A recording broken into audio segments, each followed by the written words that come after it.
Oh my goodness, it is hot here in Phoenix. It's been a very long summer as usual, and I haven't been out in this garage that much. I've actually been inside quite a bit doing motor work where it's cooler. But I couldn't wait on this any longer. This is 500 I picked up a few months ago. It's a 67 T100C, but it's been all decked out in like desert mods.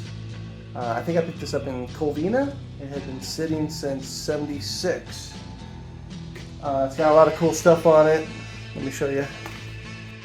It's got a Rickman front wheel on it with a high-shouldered aluminum. It's got Cheriani front end.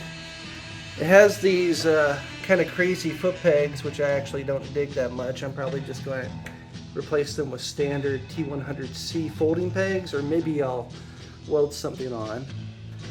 Had only one of these 500 pipes, so if anybody out there maybe has a set or the right hand side or something, please let me know. I'd love to run these. It also had a bait seat. Here's a picture of the bike kind of together.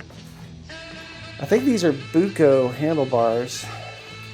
It had a primer tank, which I've already painted black just to kind of look at it without being in primer.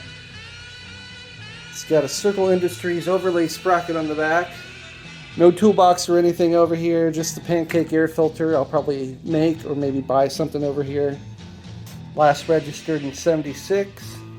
Anyway, I've already checked the compression on it. It's good, and it has big spark.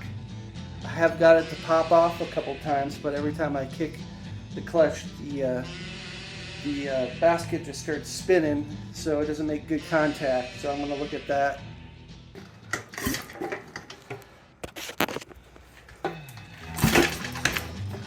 It's spinning. It's not catching. I got the adjuster all the way loose.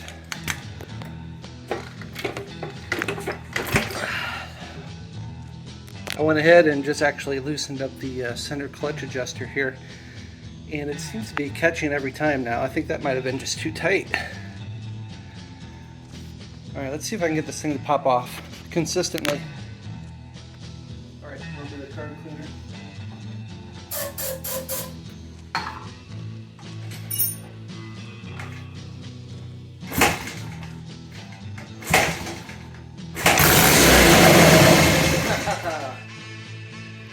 I really can't get over how tidy this motor really is. I mean, it's got 150 pounds of compression. Fires right up, even with the coils looking like that. I mean, this primary looks like it was recently serviced. I'm just going to take the clutch out and kind of clean up the plates. I expect it to be in good condition. Alright, other than some sort of stuck together plates, they weren't too bad. They just took a little finagling to get out.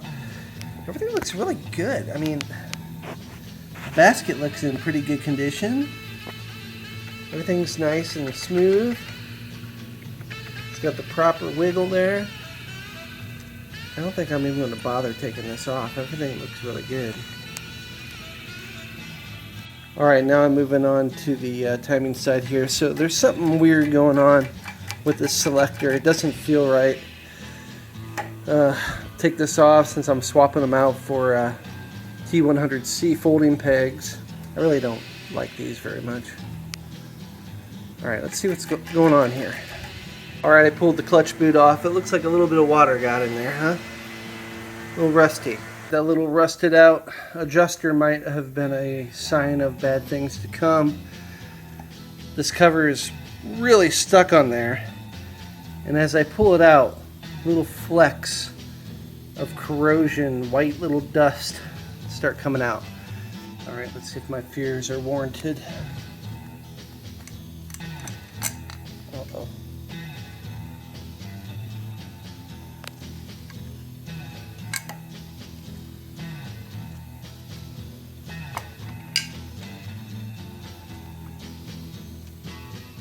Well, honestly, it doesn't look that bad. Maybe it's just kind of concentrated down here.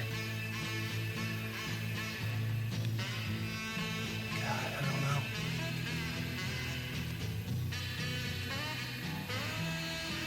So it kind of came down the adjuster, landed on the plate right up there, and then just kind of dripped down here and corroded. Dripped all along the side too, apparently. I've cleaned it up pretty good, but boy, I think, judging by the line of the water going back there, I'm pretty sure there's some issues in here. Things seem a little tight. Onward. Alright, to pull the inner cover on the gearbox, you need to remove the whole clutch basket and everything. When I did, there's no cotter pin holding on the rotor. Put that on my list. Okay, that inner gearbox should just slide right out. It's the moment for truth. Let's see how bad we are.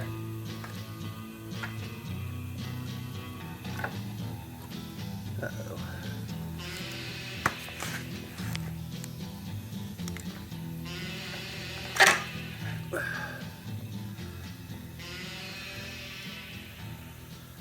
So a little bit of rust. I'm going to look through this and see if there's any actual damage. Inside there, I don't see anything too bad except for some sludge. A little bit of corrosion on the drain, overflow. But I think we're okay. I don't think I'm going to split the cases. I'm not seeing any damage yet, but this quadrant is probably why it wasn't shifting right. I think it's frozen on the peg there. It's not letting you select gears, so I'm going to have to disassemble everything and clean it up, which is no big deal. I really should take the cover plate off and see what the condition of the sprocket is in there. These things are a pain in the butt. I got pretty lucky. 3 of them came out really easy and 3 were a little stuck. I kind of made my own screwdriver to fit in there better. That one was already a little bit cheesed up, so someone must have gotten into it. But now I can pull this off. Alright, that thing was on there pretty good. I think the sprocket looks pretty good. I think I'll just keep it. Change the chain, keep the sprockets. Especially this sprocket. This is a Circle Industries sprocket. Looks like it's got about half-life.